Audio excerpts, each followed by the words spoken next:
Have you ever wondered why the things you want the most often seem the most elusive? It's an intriguing paradox, isn't it? You see, our desires, as powerful and compelling as they may be, often play a curious role in the dynamics of power.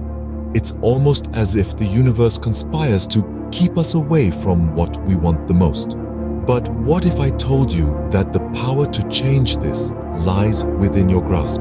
Let's delve into the concept of disdain for the things you cannot have. It's a powerful tool, one that can transform the way you interact with the world around you. What is this tool, you ask?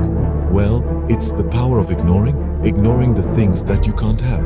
It's not about giving up or admitting defeat. It's about understanding that sometimes the best revenge is not to give these things the power to affect you. Consider this. The less interest you show in things that irritate you, the more superior you appear. It's a subtle shift in perspective, but it carries with it a profound impact. It's like denying your enemy the satisfaction of seeing you affected. By acknowledging them, you inadvertently give them credibility, and in doing so, you give them power. But what if you choose to ignore them? What if you choose to dismiss their existence? Suddenly, they're left powerless.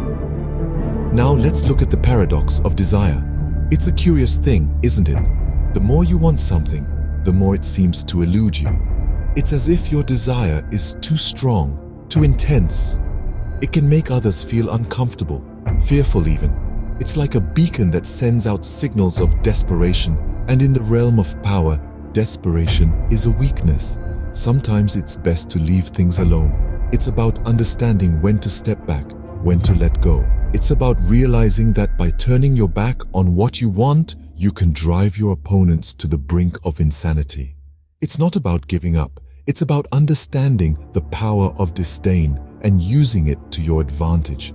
So the next time you find yourself yearning for something that seems out of reach, remember this: ignoring them might just be the best revenge.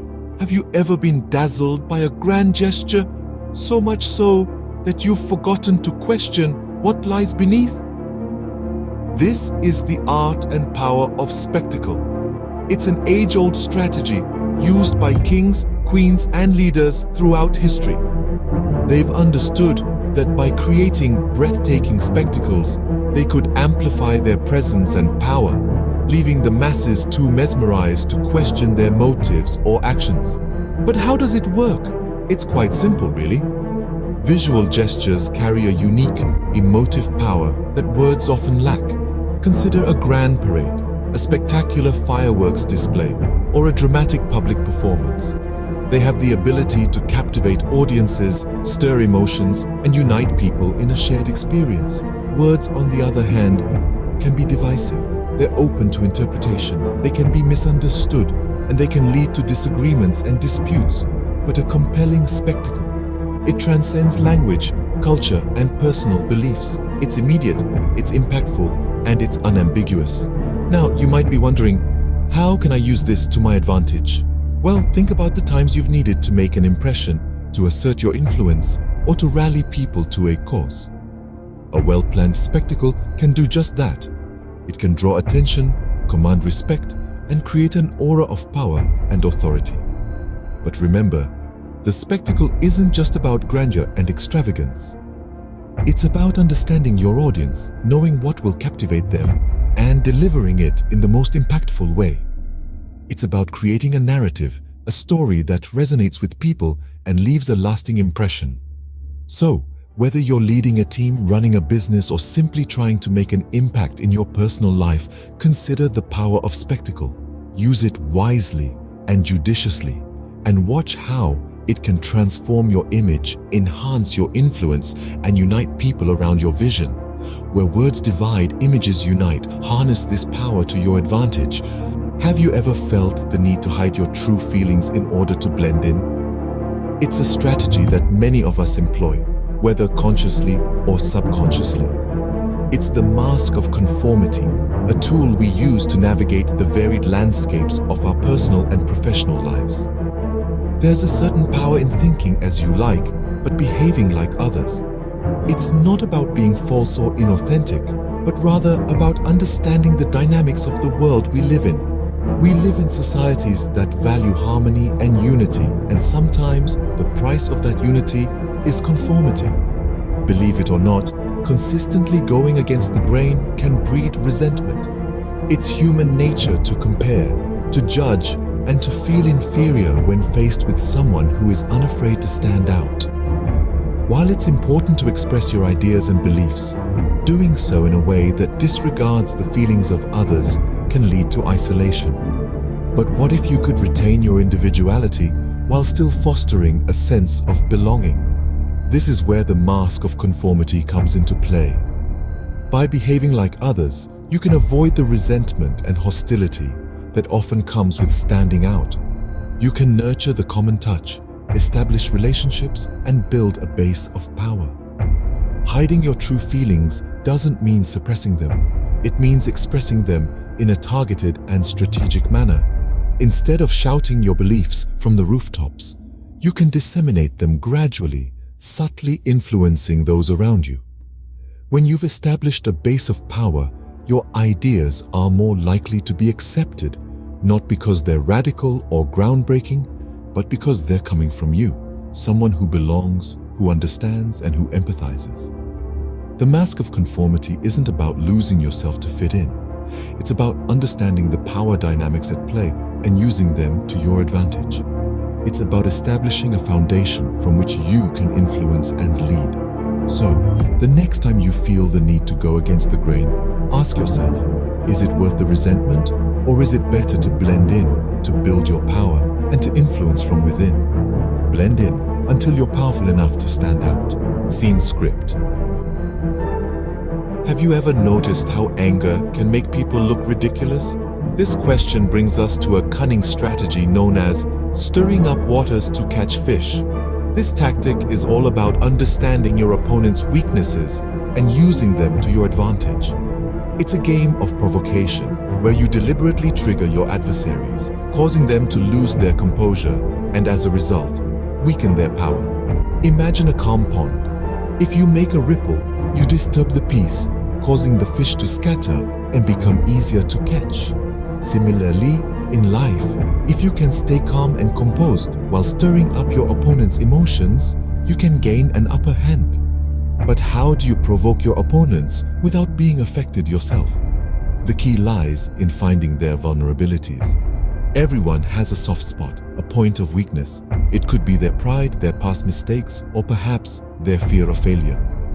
Once you've identified this, you can subtly poke at it, causing them to become flustered and make mistakes. However, remember that this strategy is not about being malicious or causing harm. It's about playing the game of power smartly and strategically. It's about standing your ground and not letting others intimidate you. The beauty of this strategy lies in its paradox. As your opponents become more agitated, they seem to lose control, appearing more and more ridiculous. Meanwhile, you standing firm, composed amidst the chaos, seem to grow in power. This tactic is not for those who lose their cool easily.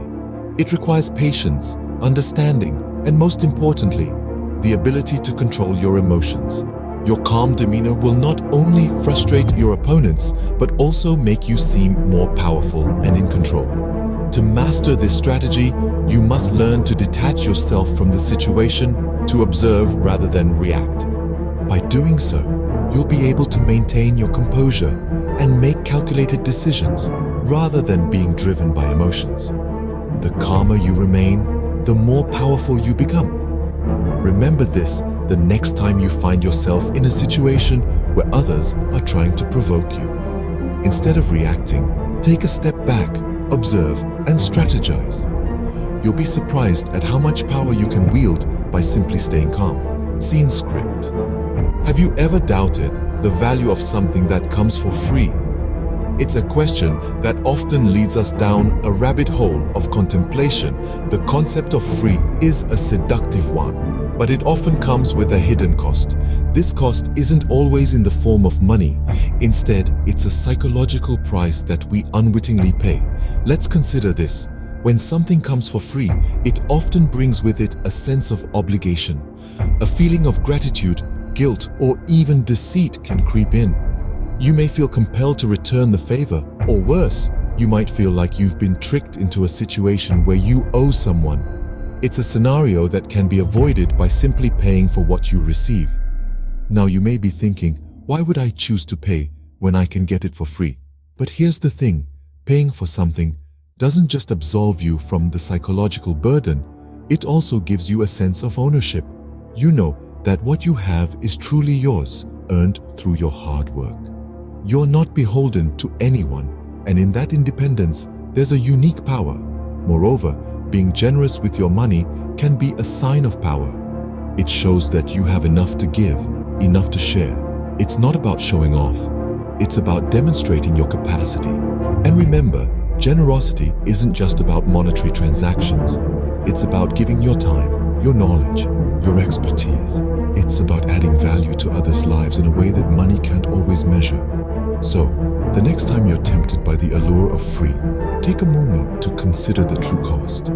There's a hidden price tag attached to everything, even if it's not immediately visible. In a world that often equates value with price, it's essential to remember this. Not everything that glitters is gold, and not everything that's free is truly without cost. Remember, anything of worth is worth paying for.